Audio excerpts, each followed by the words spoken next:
Hello and a very warm welcome to yet another fascinating edition of the program CAC Weekly, a weekly program that keeps you abreast on the activities and the achievements of the Corporate Affairs Commission. I am Amina Jibril. Now coming up, CAC deploys additional components for submission of applications. Ticketing system for tracking and resolution of complaints online comes on board. Plus, request for letter of good standing goes online. But we will be right back after this break. Do stay with us. Welcome back. We begin today with a public notice from the Commission. Deployment of additional components for submission of applications on the Company Registration Portal, CRP. The Commission wishes to notify its esteemed customers and the general public that additional components for the submission of applications on the Company Registration Portal, CRP, have been deployed. The components are for the following applications: 1. Support Center. 2. Biannual Statement of Affairs for Incorporated Trustees. 3. Letter of Good Standing. 4. Objections to the Incorporation of Trustees and Company Limited by Guarantee. The support system is aimed at streamlining and tracking support requests from customers for enhanced efficiency. Each support request is assigned a unique ticket number, which may be used to track the progress and resolution of the request or complaints online. Complete archives and history of all support requests by a customer are available for reference. A valid email address is required to submit a ticket. The biannual statement of affairs for incorporated trustees is required to be made up to the 30th day of June and 31st day of December each year and filed not later than 15th day of July and 15th day of January, respectively. Customers and the general public are advised to use the component on the CRP for submission of and payment, where applicable, for the stated applications. Customers and the general public are further advised to note that the Commission shall stop receiving manual applications in respect of numbers 2 and 3 above from the close of work on Monday, 12th July 2021. Management. It is absolutely clear from the above notice that the Commission has continued unabated with its reform initiatives that have largely been aided by the CAMA 2020. Muhammad Abdullahi, the technical assistant to the Registrar General, helps us understand the workings of some of these newer CAC reforms, which are geared towards further enhancing the ease of doing business initiatives of the President Buhari-led administration. Do enjoy watching. Viewers, welcome to the demonstration part of the program.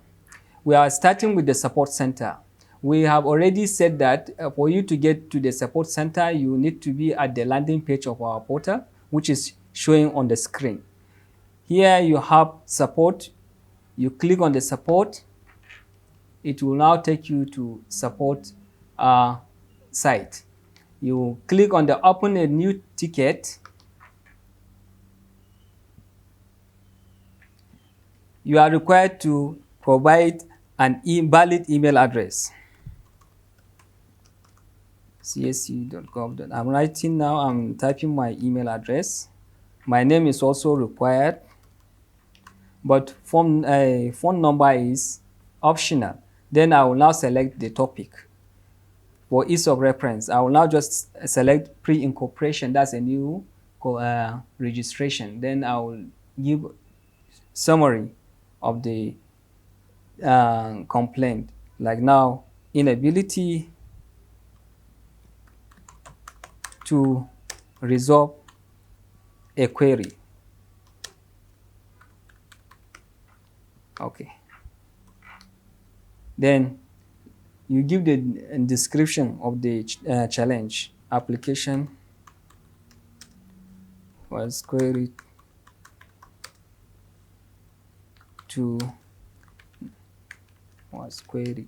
okay, to provide the details of person with significant control, PSC. Then for me to submit this complaint, I have to provide the captcha so that we will know that it's not a robot. 5F. It's a simple capture, 239. Then you click the create ticket button. A ticket will be created and email will now be sent to that email address that I provided now. I can go now to my email box and check. And there is a new email. You can see CAC ticket support. The ticket number will be there. A support ticket request has been created and your ticket number is 00447. Please keep the number safe as you will need it for any follow-up on this particular complaint. We estimate that this complaint will be resolved within 48 hours to 72 hours. You can view this ticket progress online. So we have an ASLA. That's resolution time to be between 48 hours and 72 hours from the receipt of your complaint. So I can go back.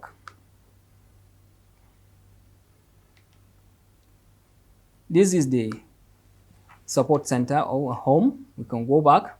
You can check your ticket status anytime by providing the name, the email address, mabdullahi@cac.gov.ng, and then the ticket number. Let me just copy the ticket number, sorry. Yeah.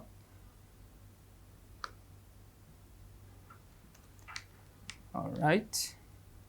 It's very simple. Here's the ticket number.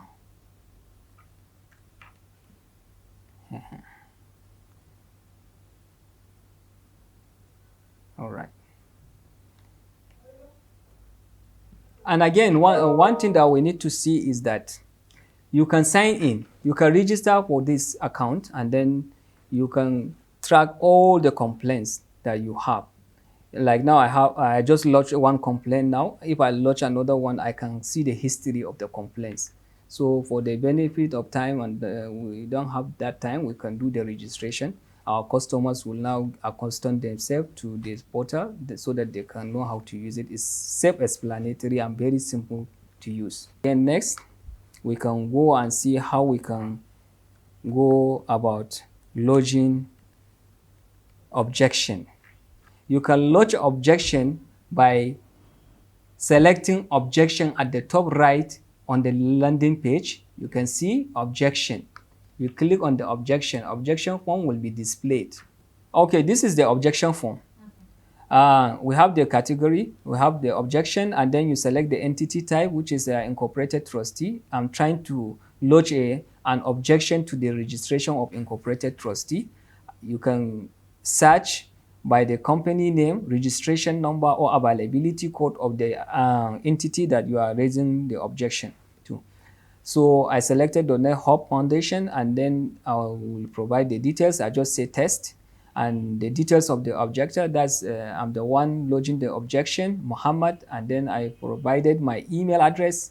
Also my phone number is there. Then I will upload the letter of objection stating the reasons why I am objecting to the registration of the Net Hub Foundation.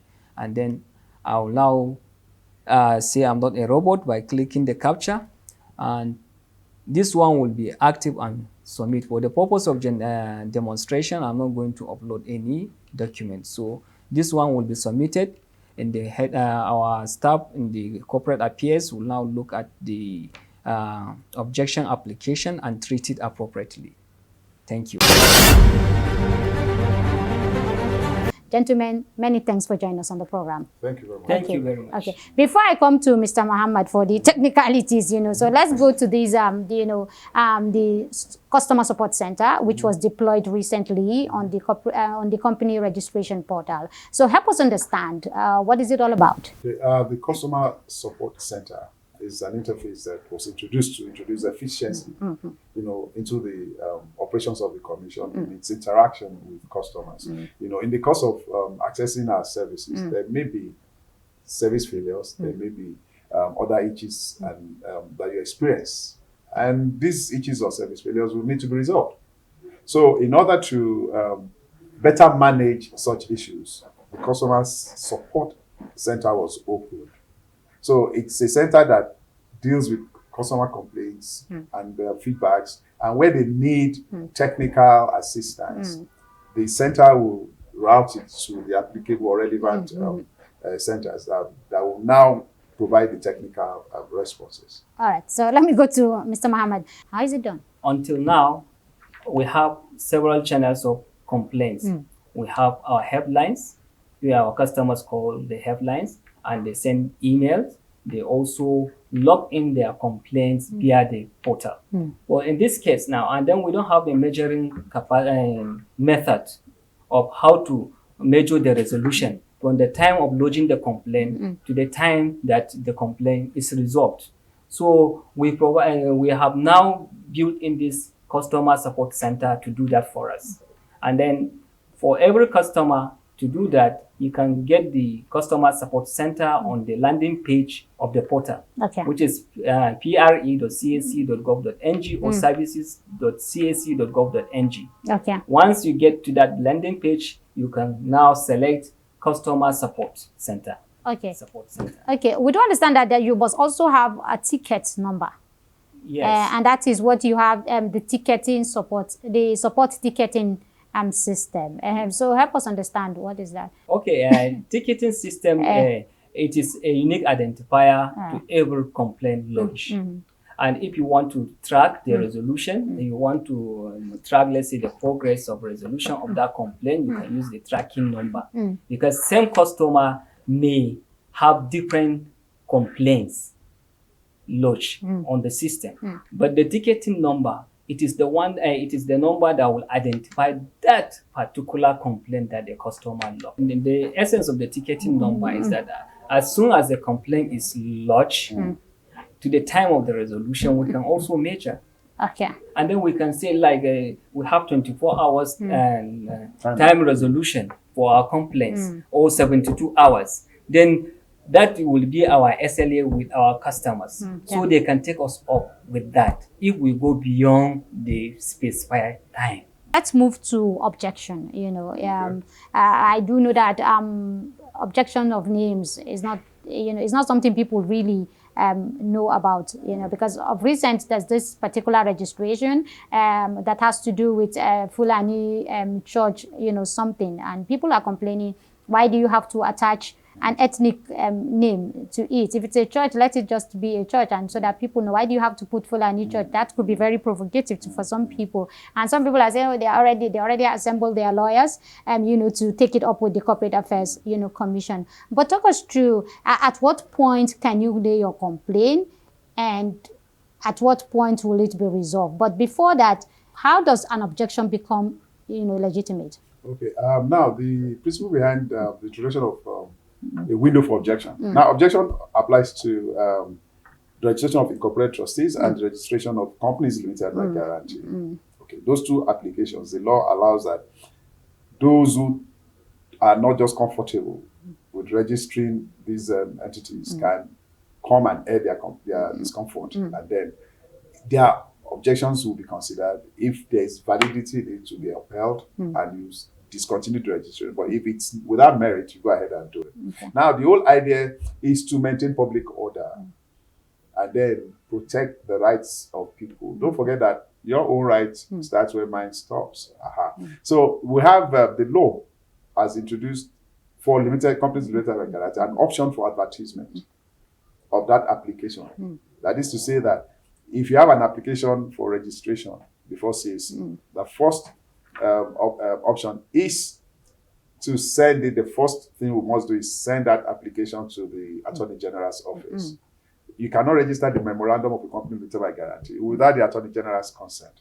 Now, the law obligates the Attorney General to get back on that application within 30 days. So if within 30 days you hear nothing from the Attorney General's office, there's what we call it will be deemed that the Attorney General does not have any objection to the registration, right? In that case, if we hear nothing from him, the law now empowers the Commission to direct the applicants to go on and publish in 3 newspapers, national newspapers, and allow 28 days for the general public to look at this publication and be able to say, look, these persons or this company should not be registered as a company limited by guarantee for so and so reasons. Okay. Right? The same thing applies with incorporated trustees. If you apply, people should be able to say, this organization, this church, just like the one you mentioned now, if people had seen or acted promptly on that application, within the 28 days limited from the time the application was sent to CAC, they will be able to say, no, this kind of name is capable of doing this and doing this and doing this. And we'll look at the objection. If it has merit, to say, please go and change the name. Right? So there's that window for people to do that. So once it's above the 30 days or the 28 days, what happens? Ordinarily, you should bring in your objection before 20 days because there must be an end to such objections. You cannot leave an application in perpetuity and say people should come and be complaining. No, you have a right to object. I also have a right to register an association. So if you don't act within time, there's what you call in law that you are extopel. If you do not act on issue after, stop from acting thereafter. So the law will only aid the vigilant. It will only be in exceptional cases. Very, very exceptional cases. That you want to say, it's after the time has lapsed, let us consider this application because it will be injustice to the applicant. Okay. All right. Mr. Muhammad, we do know that objection is now online, unlike before, where it is done manually. So at what point of the portal will you find it? It's still like the customer support center is also located on the landing page. And then for you to lodge a complaint, to lodge an objection to the registration of an association that's incorporated trustee or limited by guarantee, then you are going to have a cogent reason for that. Then you must have written your own letter.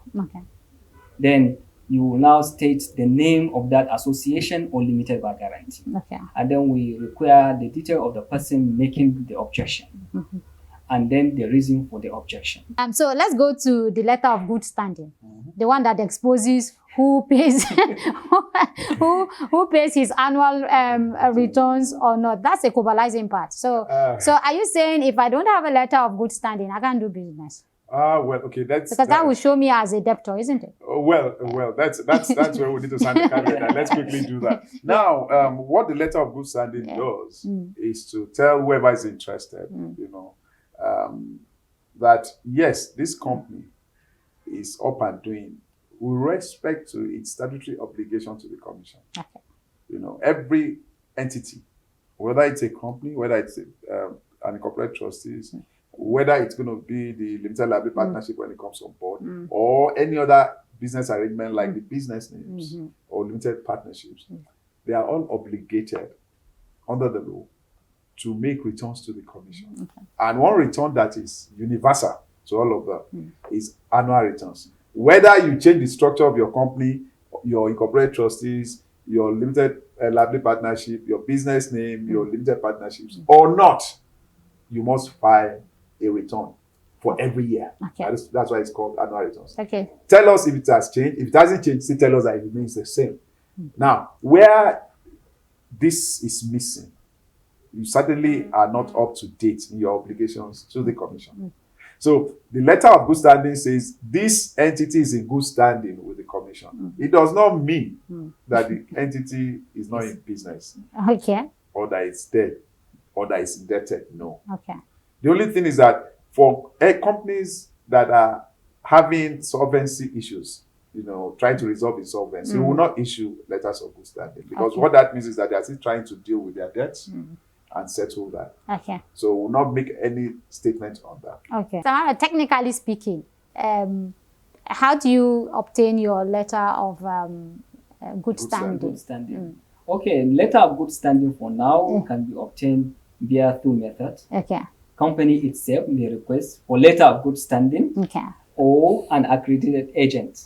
When he logs into his profile on the portal, there is in the list of the transaction that he is going to do on that particular company that he is going to request for letter of good standing, there is letter of good standing that he can just select and then fill the appropriate form and submit with the payment of appropriate fee. And he gets it immediately, or it takes 24 hours or 48 hours? Okay, and then he can print it and And the good thing about this is that the requirement is built in at the customer's end. Okay. Initially, the customer has to request, the commission will look at the application, and when the application meets the requirement for letter of good standing, then we issue the letter of good standing. Okay. So all these bottlenecks, we have now surmount them, Okay. put them aside. Okay. Now you can request, before you make the requisition, definitely the company must have met the requirement. Okay. And once the company met the requirement, you get it instantly. So let's go to 14th schedule. Okay. People will say, which one is 14th schedule? Okay, the number 14 refers to the arrangement. Okay. So it's schedule 14. You have schedules to laws. Okay. So this one is numbered schedule 14. You have other things that are 1, 2, 3, 4, 5, 2. But because of ease of reference, Okay. over time, Okay. people have come to refer to it as schedule 14 filing. Okay. Now, schedule 14 filing is actually an obligation created by law. It is biannual statement of affairs that are required to be filed by certain companies under section 733. Okay. Now, these companies are companies that ordinarily, generally, you will see either accept deposits from the public, give loans to the public, you know, they are provident funds like PFAs, you know, companies that you keep money for the future for, you know, and these companies, because of their very nature, the fact that people's livelihoods, people's resources and needs are entrusted to them, right? It is important that from time to time, people are able to determine their state of health financially. So, and that was why the law obligated since 1990, that every six months, these companies should publish a statement that will disclose the state of their liabilities and indebtedness as at the date of that statement, and the state of their assets as at that same date. The whole idea is so you can compare the assets and the liabilities and be able to determine that, okay, I'm comfortable with this company, they can still meet their obligations, you know, their assets outstrip their liabilities. You know. So if something like that had existed in the 80s, mid-80s, late 80s, the run we had in the banking sector that led to the collapse of so many banks and the loss of deposits by many depositors. And the financial crisis it threw the country. Would have been highly mitigated, ameliorated. You know, would have had it the way it was. You know. So what happened? I guess that it was because of that experience. You know, experience birth resolutions and decisions. So let me go to the technical man. Yes, how can people do that? Online. Do that transaction. Yes. To file Schedule 14 is very simple and easy. Just like the other transaction that you can do online on the post-incorporation portal. For financial institution, if they have an electronic entity account, they can use it to file, or they can give it to an agent to do it on behalf of the company. So it's very simple. It's a form that they are going to fill, and there is no any document required for that. So let's go to the biannual statement, which is new. We do understand that as one of the innovations or the injections of the Companies and Allied Matters Act of 2020, and is meant for strictly for incorporated trustees. So talk us through the biannual statement. The philosophy behind that is to promote transparency and governance.